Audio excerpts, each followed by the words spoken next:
This is your Other Sisters podcast. Be more compelling to me than sweet words and turns of phrase. Help me find myself inside the endless chambers of your grace. Welcome, everyone, to the Your Other Sisters podcast. We are a community reclaiming faith, sexuality, and femininity together. Thank you so much for listening.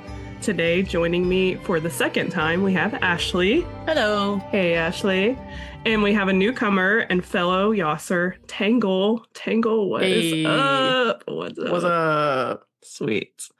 Before we get into our topic, I wanted to mention some feedback I received from someone who listened to our last episode on being a late bloomer.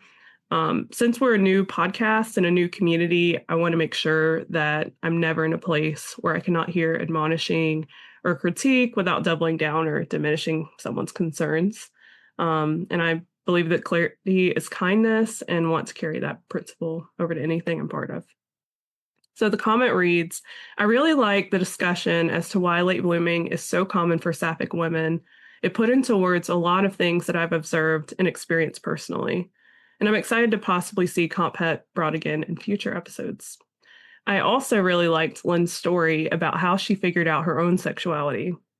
As a lesbian of the non-ace variety, I found it fascinating, especially since the time she was navigating that stuff was so different from now. I can't say I appreciated the bi-agenda jokes, though. I get that it's meant in jest, but I think it comes off as a little coercive. It's not respectful of folks with single-sex orientations. I've had people pull the you just need to find the right man type thing or similar things like that. And it doesn't come off well to me based on these past experiences. It reinforces a harmful stereotype of bi and other queer people that we're just trying to manipulate and convince other people to be gay or bi. I'm so thankful to the person who took the time to say this and wanted to address the latter part.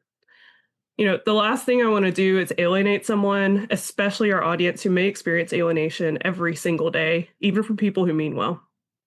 It's so common to hear church folks tell singles that we just need to find the right person who is the opposite sex. And this comment made me realize that those jokes may land poorly on those who have been told this, especially our community. Well, it's my intent to joke. My intent doesn't change the impact. And I hope that our audience continues to feel more comfortable to give feedback in the future. As we keep going and as I seek to uplift and showcase more diverse voices in our community. So, with that being said, today we will be discussing queer representation in media, focusing on television and movies. There is so much we could cover here, so many directions we could take. Maybe there will be a part 2 or part 3 in the future. But when I first started thinking of how to approach this subject, Ashley asked me if the characters we would mention would only include female characters. And I said no, because while there are more and more female characters on screen today, there are even more male queer characters, whether implicitly or explicitly, from past decades of movies and television. There's also some really great dynamics between men on screen that we can all appreciate without having to be a man ourselves. So, like every episode, we're going to have a sponsor. Today's sponsor is YouTube, the place where queer-coded characters can reach their full potential. I know some of y'all out there were on YouTube.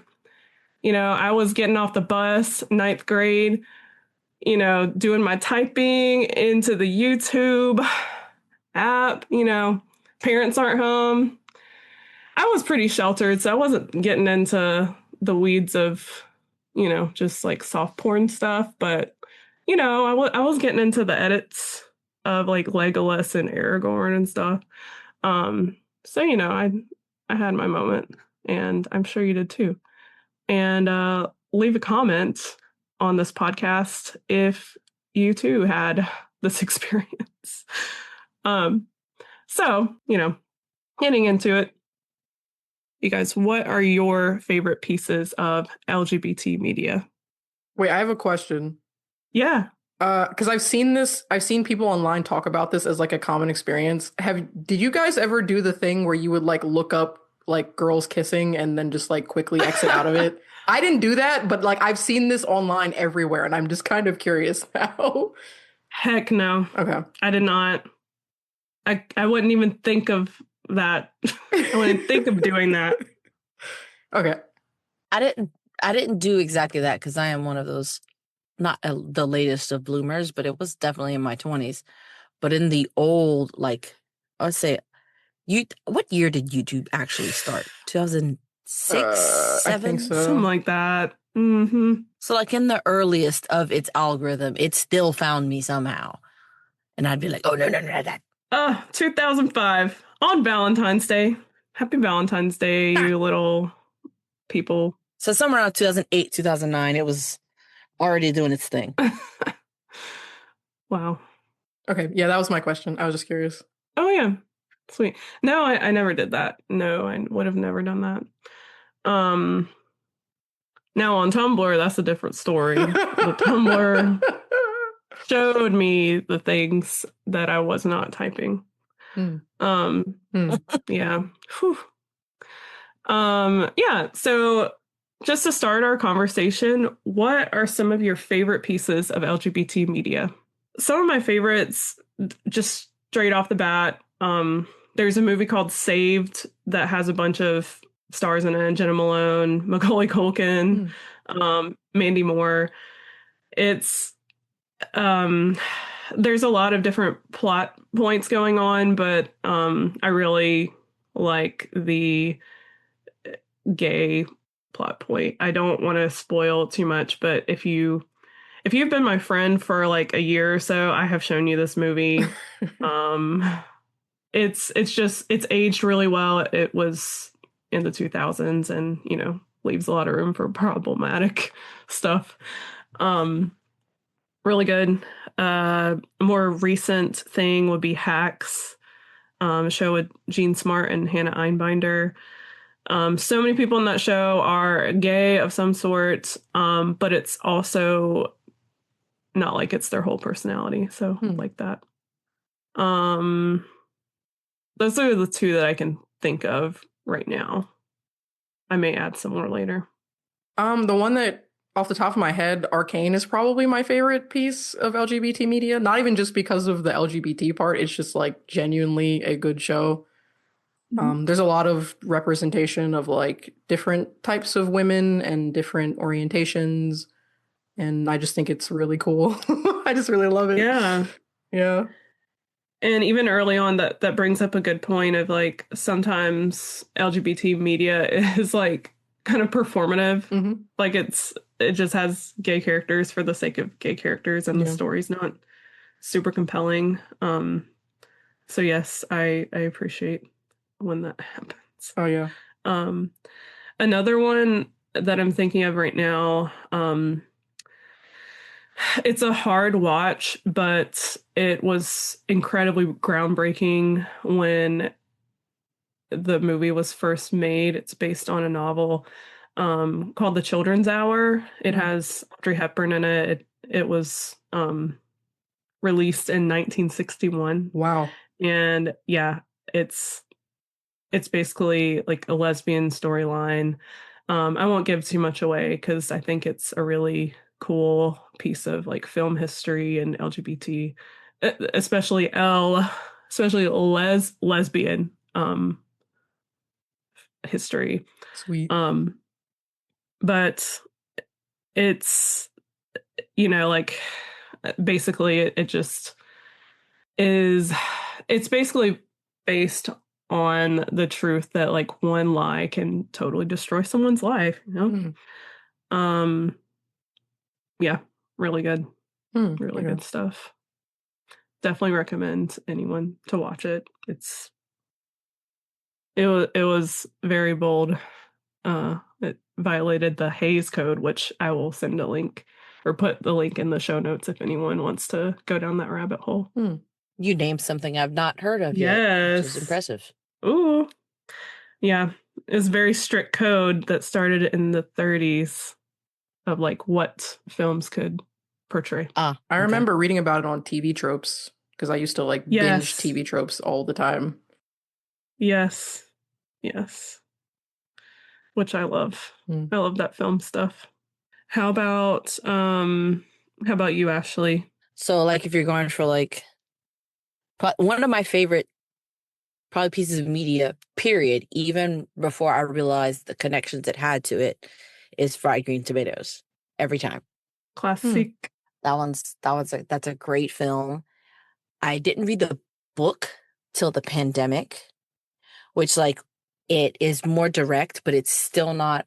I don't know how to put it. Like it's not anything that's like I want to say like super sexual about it either. The way the movie is made, because it's made in 1991, and the book was a queer story, but that was not how it was told in the movie. But I still like it, and I still think it tells that story if you know what you're looking at. So that's a big favorite of mine. Heartstopper, I find that Netflix, they did a really good job. I never read the comics or anything, but it's very cute. It's very innocent to an extent. I feel like or at the very least within the past decade, if you wanted to find queer media, it was hard not to find something that's like, oh, I have to skip half of this because I don't really feel like watching certain things or certain scenes. But I feel like with Heartstopper, that was something that was a little more. It was able to give you the different aspects of the queer experience, and it was a different vibe, and it was very sweet. Yeah. And then a big favorite. I watched Pose as it came out, and that was pretty. That was. I don't know how to put words to it, but it was very good to watch. It made you think. It wasn't just entertaining, and I really like that one. Ooh, I haven't seen that one. Yeah, I don't think I've seen that. But I've heard it's good. Yeah, I've heard good things. I don't know where you would watch it now because I think I used at the time my mom had cable, and you could like if you had cable, you could watch it online the next day or something. Oh, okay. And I think I used that account to watch it. I can't remember. I don't even know where you would watch it now because I think it was on like FX or something. Oh, okay. I'll look it up. I'll put it on my queue. Also, if anyone's on Letterboxd, I am, and I will put my account in the show notes, so we can look at each other's things and feel very superior and so cool and blah blah blah blah blah.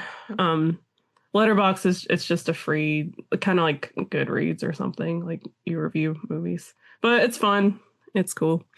Tangle, have you seen Fried Green Tomatoes? I have not. Okay, I would say yes, you must. It's such a good one. Maybe a spoiler for a later question, but I remember talking with Tangle very recently about what she would like to see more of, like what characters she would like to see more of. And she said she wants to see some butches. Yes, and I would like to see some butch lesbians, more please. butch characters. Yes. And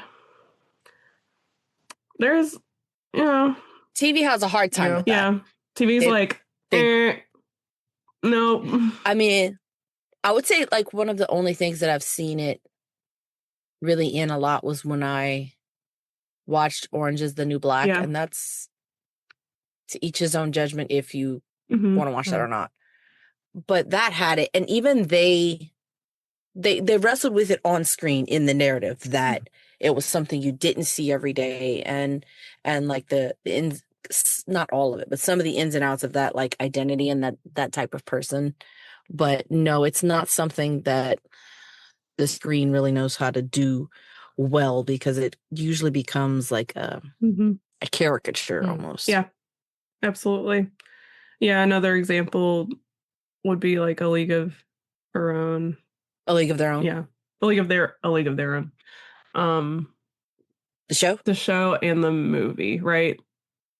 Yeah, both have butch portrayals. Kind of. Rosie did her best. That was her intention, but it was not something that was allowed. Because that's the way she said, like, in her mind, that was the way that she played it. But it wasn't like that's what they were intentionally trying to show, but that was the way she was trying to do it. Mhm. Oh, yeah. The show did a better job than the movie, right? It was more intentional in that aspect. Whether or not these examples come from our favorites, who are some characters that you were drawn to? Or who are some characters that stick out to you in some way? So in Hacks is one of my favorite shows. It's on HBO Max right now in the last season. Finale's coming up soon. So I'm dating this episode by saying that. Oh well. It's her story. I hate that I said that.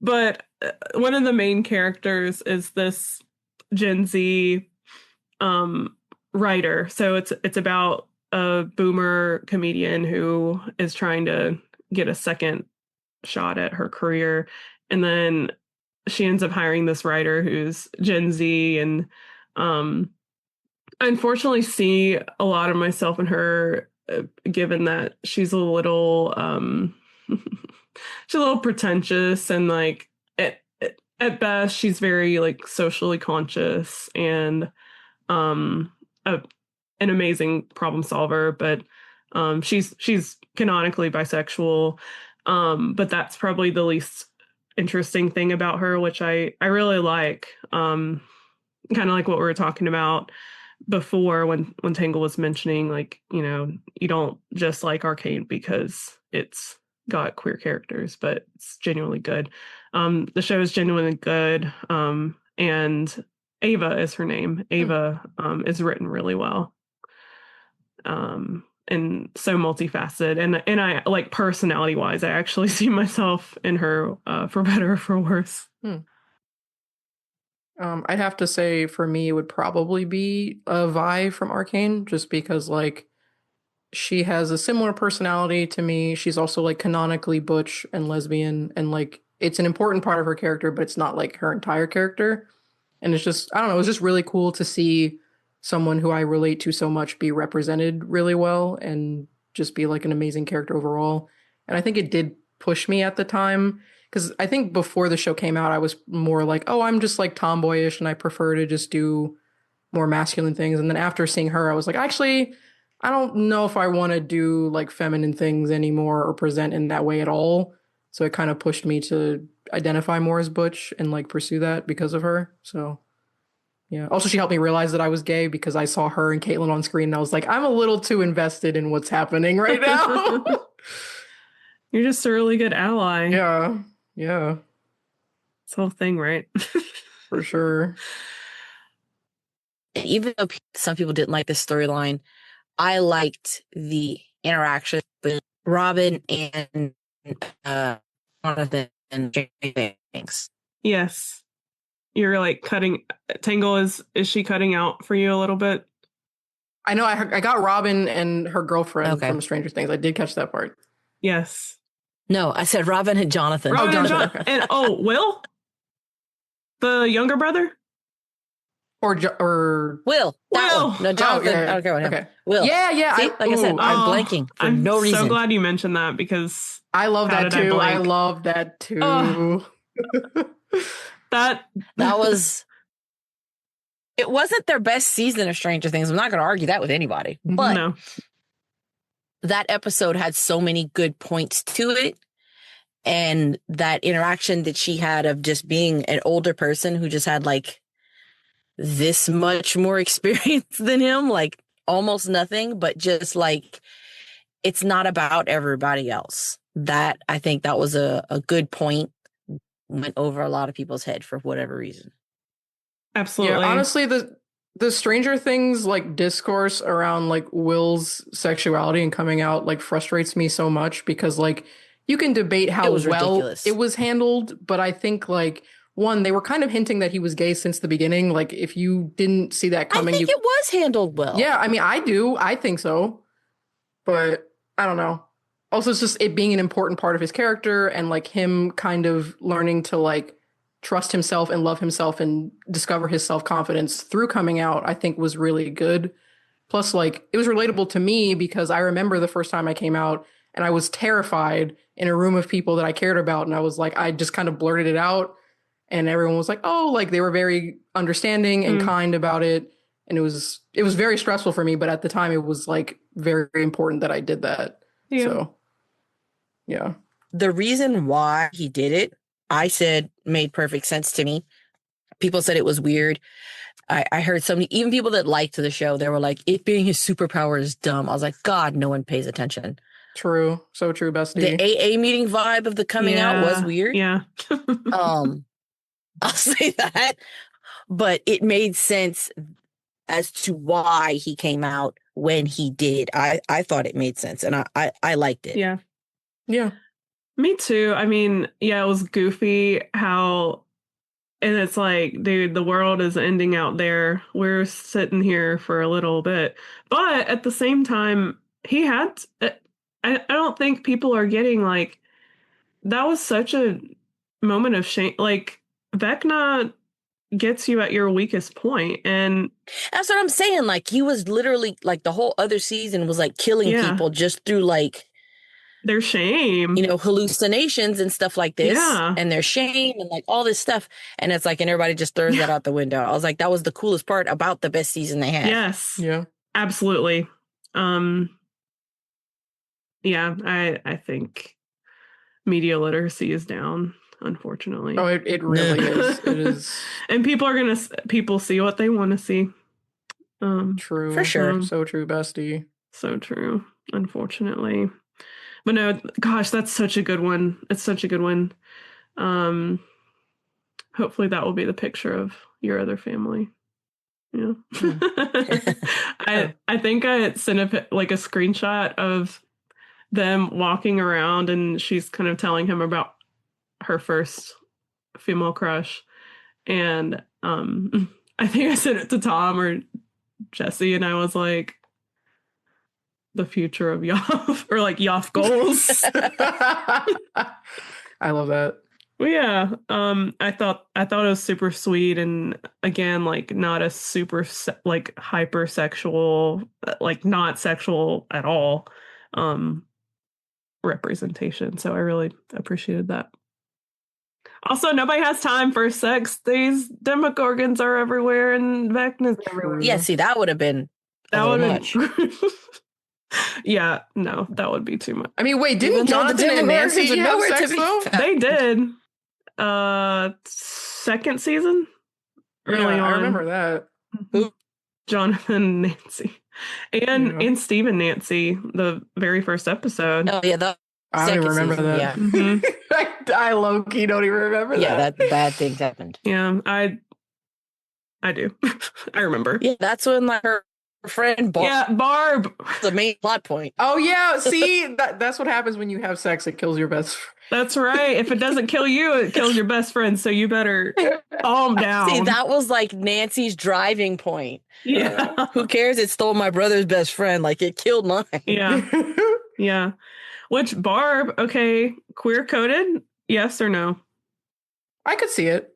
A little queer coded. Sure, why not? Sure. Everybody was like, yeah, definitely, totally. I was like, she was there for 5 seconds. Yeah. That's also true. Definitely not saying she like had a crush on Nancy and was in love, but that's what everybody was saying. I'm like, no dude. No. Wait a second. Maybe she was queer coded, sure. Hold on. Oh, Tangle's like, well, my third eye is open.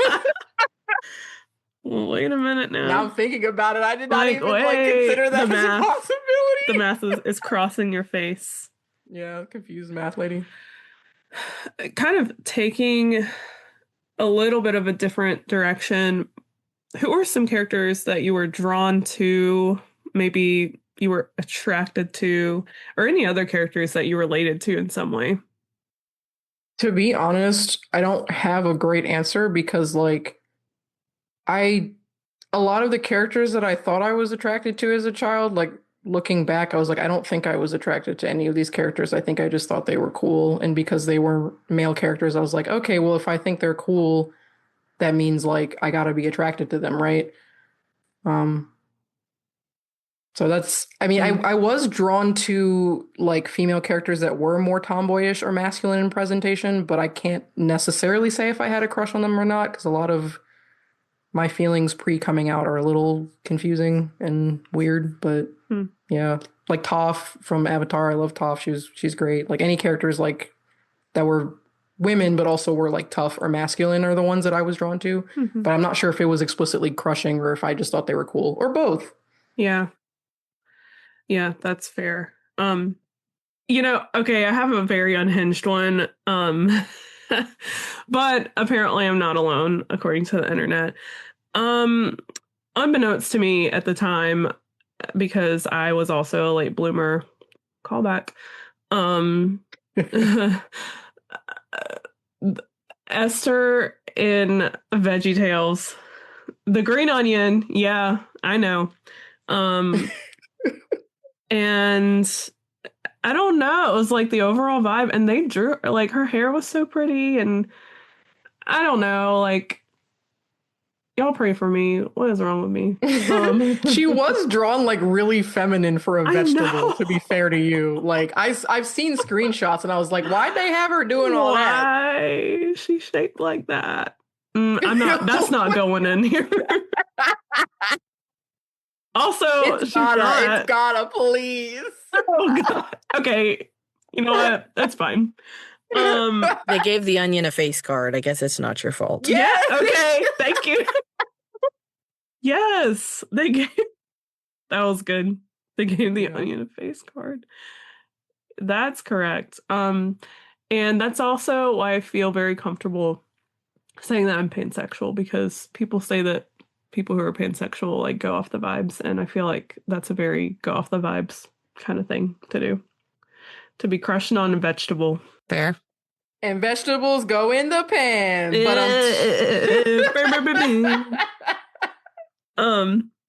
Yeah, that's definitely one. Another one that I was drawn to, or again, unbeknownst to me, kind of saw myself in, was from Doctor Who, Captain Jack Harkness, or Captain Jack Harkness. It's been a while. But he was like flirting with a bunch of different people, different species. And I was like, something about this is familiar? Question mark. So yeah, I very indirectly and without me actually knowing what that meant, I saw myself there. Also, Totally Spies, Cartoon Network. That show is like, you can cut this out, but like that show is weirdly horny. Like watching it as an adult now, I'm just like, why are they doing all that in there? I don't remember any of that. Yeah. It's weird. If you go back and watch it, like, I don't know. I was like, as a kid, I didn't really notice it, but like as an adult, I'm like, it's a little weird. That's like me and Erin talking about like, why did our parents let us watch Three's Company in grade school? Listen, no, because when I was rewatching your episode, which the Life on Side B episode will also be in the show notes, you had mentioned Three's Company, and I was obsessed with Three's Company. And I remember you saying in that episode you guys did, you didn't, correct me if I'm wrong, I think you said something like, you didn't quite know what was going on. Yeah.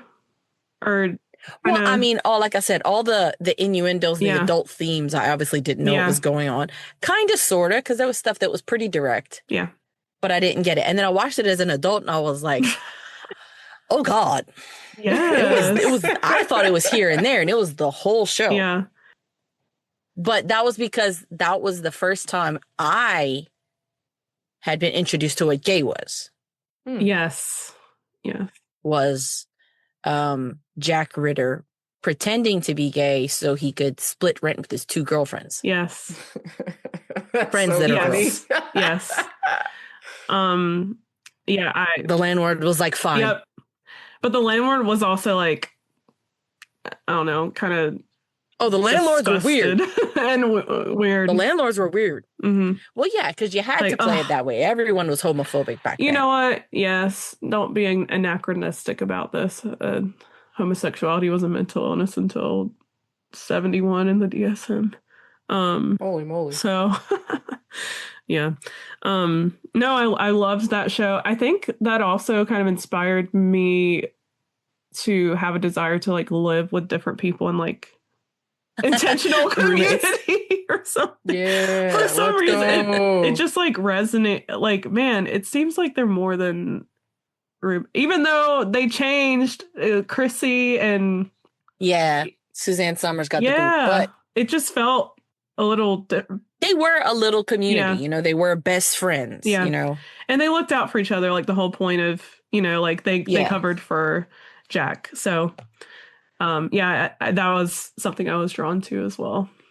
say mine. I'm kind of like on the same page as Tangle. Like it was later, so like in the moment at the time when I was younger, it was stuff that I didn't fully understand or know like what was going on with myself. But like looking back, and I overanalyze everything.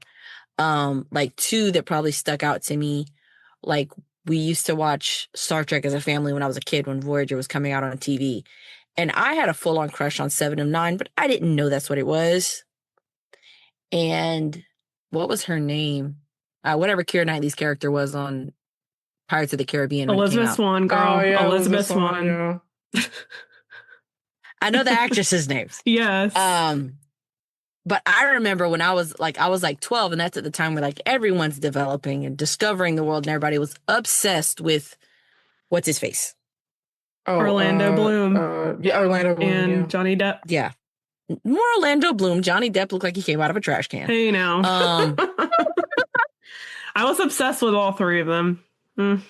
Oops. Oh my gosh. No. And I didn't get it. I was like, he looks like a normal man. Like that was my thing when I was a kid. Like everybody pointed out the heartthrobs. I'm like, that's like a regular one. Like what's special? And I was obsessed with Keira Knightley. I would watch the movie over and over and over again. And I was even like, why do I care? I know now. Yeah. Now you know. Those two people, those two women are like, even to this day, they've aged beautifully. Yes. Also, fun fact, if you click on a broken link on our website, it'll show you a picture of Elizabeth Swan, and it says, "Hello, puppet," or something like that. So if you find a broken link, you'll get a very pleasant surprise. There you go. There you go. Yeah, the Pirates of the Caribbean, formative, super formative for our community. Probably so for everyone. Yes. Yeah, a little flavor for everybody. Another one for me, and I think, again, like, I didn't understand, but now I'm like, that was a crush. Another one was Rent. Rosario Dawson was, like, one of the first examples. I remember vividly watching Rent for the first time when I was, like, 16 or 17 with two friends. I'll say two queer-coded friends. They're not queer themselves, but they do not live the heteronormative life, I'll say. But the three of us were watching Rent, and I saw Mimi, who is Rosario Dawson's character, and I was like, what's going on here? Okay. Especially because her character herself was not, I didn't like how the character was portrayed, but she, on the other hand, was like, I like your face. I like your portrait. I like your face. Like, interesting. Let's see here. Let's mention something about queer coding. Who are some characters that feel queer coded to you in media, like especially considering previous decades where you don't see a lot of queer characters? I'm too literal for that. I was like, it wasn't written in. I was hard pressed to see it. There's been very few instances where I'm like, I buy it. I got you. That makes sense. I would say Tigress from Kung Fu Panda, and then probably Toph from Avatar. Yeah. Like Tigress, like she is very like butch coded to me. Yeah. But I did ship her with Poe, so I'm like, I can't say that she's a lesbian, so I'd probably say that she's bi. So there you go. Hey, there we go. There we go. I don't know if this was ever confirmed, but I feel like Velma from Scooby-Doo, like, I don't know. That was confirmed. I think in there are some installments where she is canonically a lesbian. Okay. But I think those It's are like more later. Yeah, it's more It's like recent later. ones, not the like original stuff. Velma's a late bloomer. Something like that. I get, yeah, like watching the 70s. I was very influenced by the 70s as a child. Like the 70s version of Scooby-Doo, even though like not really knowing but kind of knowing, being like, I think she might not be marrying a man anytime soon. Out here solving mysteries with this straight question mark couple and Scooby and Shaggy, and then she's out here trying to find her glasses. That is Vibing on her that own. is, yeah, vibing on her own. yeah. Hey, she might be celibate. Who knows? We're always trying to seek out some representation that's for the celibates, which is few and far between. True. Right. Oh my gosh, how did I forget? Okay, this is one of my other last examples. So Fleabag, one of the best shows of all time, I will say it. It's a really short series on Amazon. Watch it, use discretion, because there's some short sex scenes. But the two main characters, again, I won't say too much because I think people need to watch it, but I will say the lead, who is Fleabag, one of the characters asks her like, "Oh, are you a lesbian?" And then she says, "Not strictly." So she's like canonically bisexual. Again, a character that that's not her entire personality at all, and she's navigating a lot of familial things and loss and grief. And then one of the best characters, I think, like religious characters, especially clergy, that I think has ever been portrayed, is this imperfect priest, which none of these characters have like an actual name besides her sister, which I love, like symbolically. And her sister and her best friend are the only ones in the series that actually have names, and everyone else is kind of referred to indirectly or whatever. So the priest on social media and stuff, he's called the hot priest. But he's a Catholic priest. He's taken a vow of celibacy, and he falls. He says that he has before, and he struggles with drinking, not like excessively amounts, but he's definitely like someone who's a real, like an actual person, and not like this pious person that doesn't exist in our world. Yeah. But I think he's a great character, really complex, and yeah, I won't say much else about that. A good one that is, I feel like, not as well known, depending on who you ask or how much you're on Tumblr, but Warrior Nun was great. Warrior Nun, bro. Oh my gosh. That one was. Yes. I don't think I know that was one. fantastic. Oh, it's great. I literally watched just like a compilation of the two characters together over Of course and you over did. and over. No, you have to watch the whole thing. I'm sorry. I just saw the women cocaine and I was like, yeah. Because like the first season, I didn't even like Oh, catch it's a it show. Okay. fully. Beatrice, obviously, because I mean Beatrice. that's kind of it. That's laid out. I feel so seen by Beatrice, not gonna lie. She's awesome. Yeah. And then the second season, it kind of caught me off guard, which is fun. Okay, Warrior Nun. Netflix. I'm like, the show could have been so good if Beatrice was I like, know. yes, if she was like, yeah, I'm attracted to women, but I'm going to choose like not to pursue this. I'm like, you literally would have been goated, like the goat of all time. I know. And that's what Man. it was at first. And then, like, TV's not going to do that. Yeah. But, like, a third season to just finish up the storyline would have been, Mm. at the very least, nice. Yeah.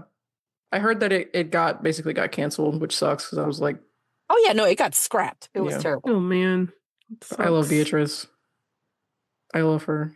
That would have been an Like, she's amazing just- story. She's like emotionally repressed lesbian in love with her best friend. I'm like, bro, that's me. I'm in it's there. I'm in the canon. screen, bro.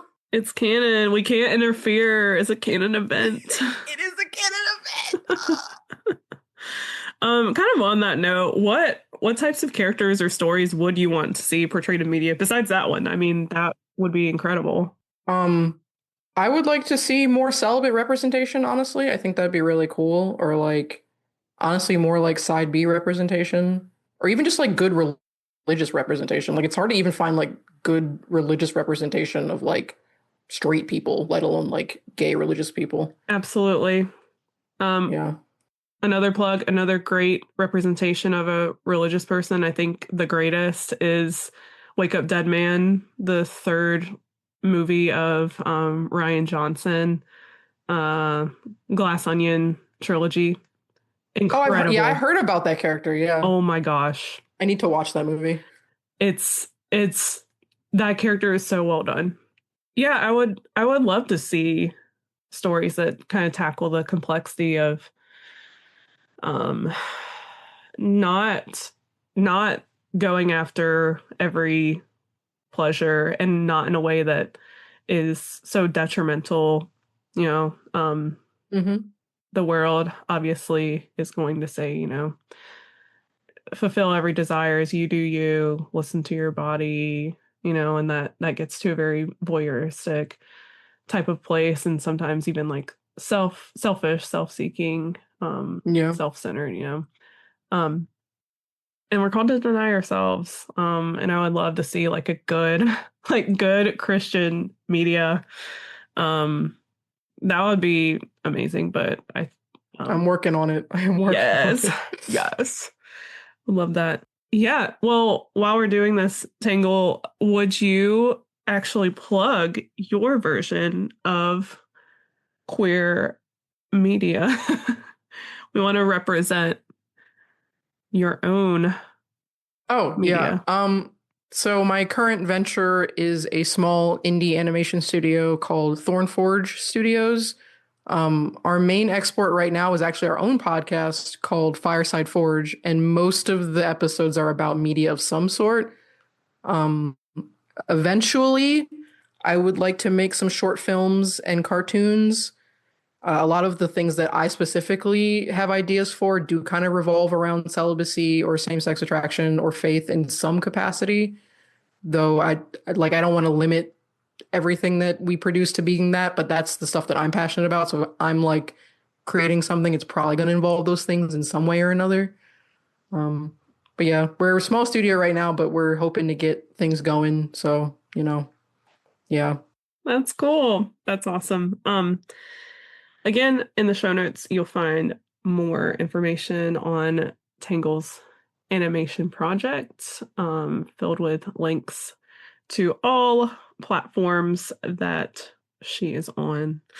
And feel free to check out her podcast as well, which will also be in the show notes. Another plug that I'll make is Ashley's blog series. The first of 3 parts is already on our website, which is The Sisters Who Happen to Be Witches. It's based on Charmed, and it explores themes of friendship that she's seen and found a lot of value in the show. The next one is coming out in June. Pride Month. Yes. During Pride Month. And it's going to be on Firefly Lane. Have you seen Firefly Lane? I have not. I haven't either. So I am excited to read a little bit more and to publish it for others. But Yeah, that's going to be a great one. And then we'll hear from Ashley, like I said, 3 different times in this series this year. So keep a lookout for Firefly Lane. What are some movies or TV shows that are things that you want to watch that are LGBT? That's a difficult question for me because I think like when I was first like coming out and kind of like trying to understand the feelings that I had about other women, I did binge like a lot of LGBT media. Nowadays, I think my stance has kind of shifted. Like I'll watch things that do have gay couples in them. Like I'm not just gonna be like, oh, there's a gay couple in this, I'm not gonna watch it. But I think personally, I do try to stay away from things where the point is explicitly like the whole point is the gay romance. Just because for me, like, I don't know, as someone who's kind of like had to work through my own like relationship slash romance idolatry, I do feel like romance media can kind of be porn for the heart sometimes.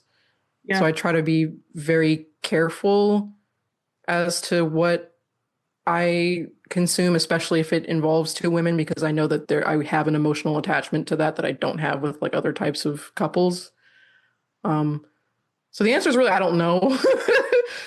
uh, Maybe I'll check out Warrior Nun. I kind of have to see where I am like heart wise before I watch that because I don't want to like watch stuff for the emotional fulfillment of it being gay because I feel like that kind of crosses a line for me a little bit.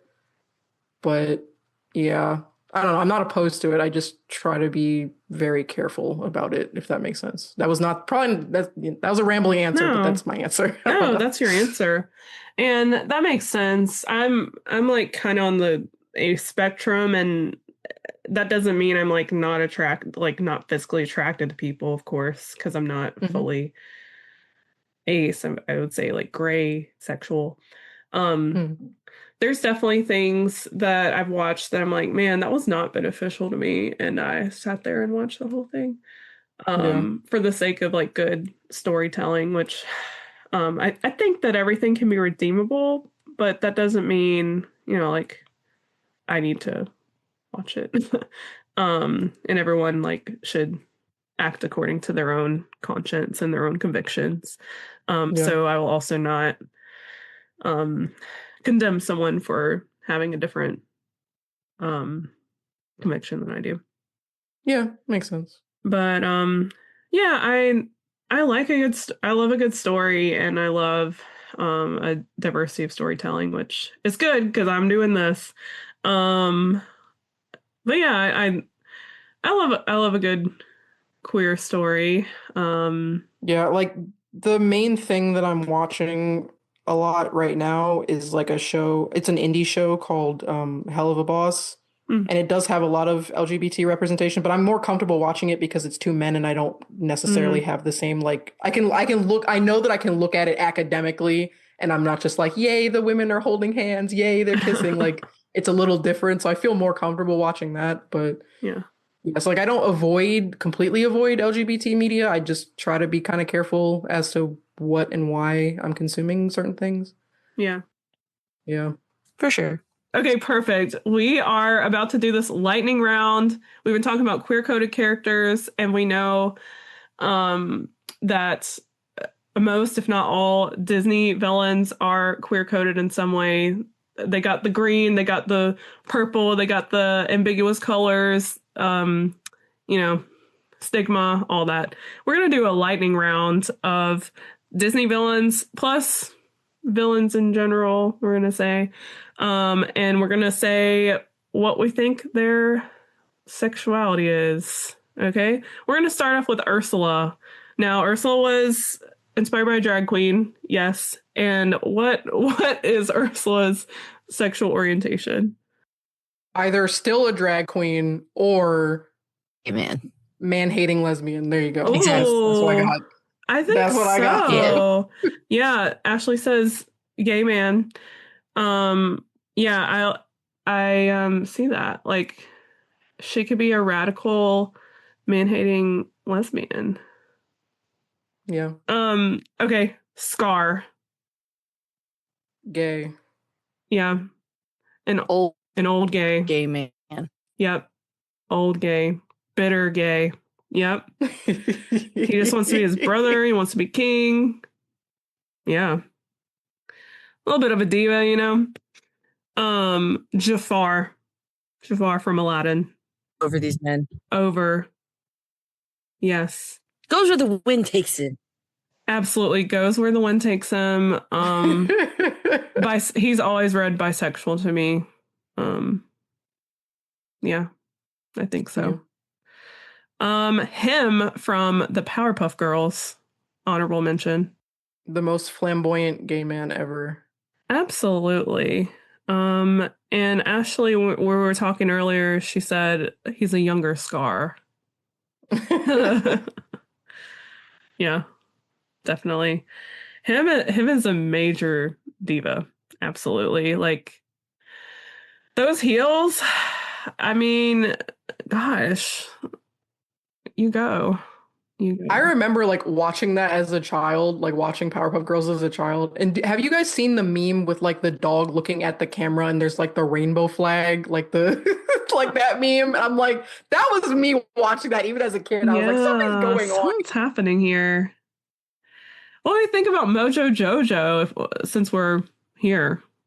I don't know. He's got the villain gay queer colors, but I don't know. I'm not sure.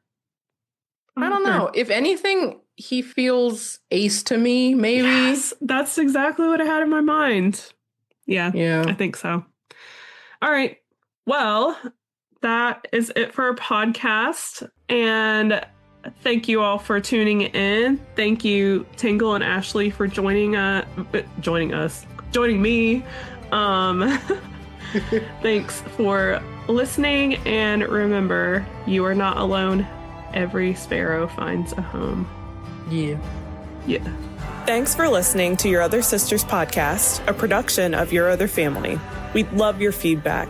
Comment on this or any of our podcast episodes at yourothersisters.org.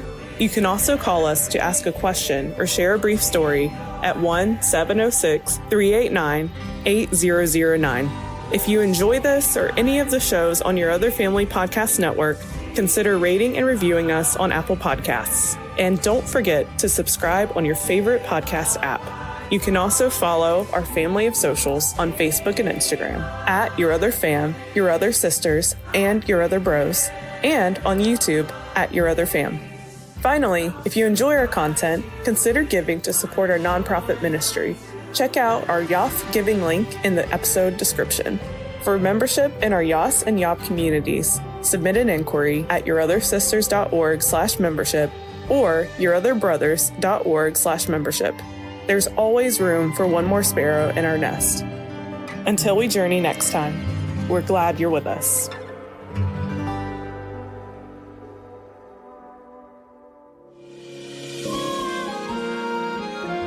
Your Other Family.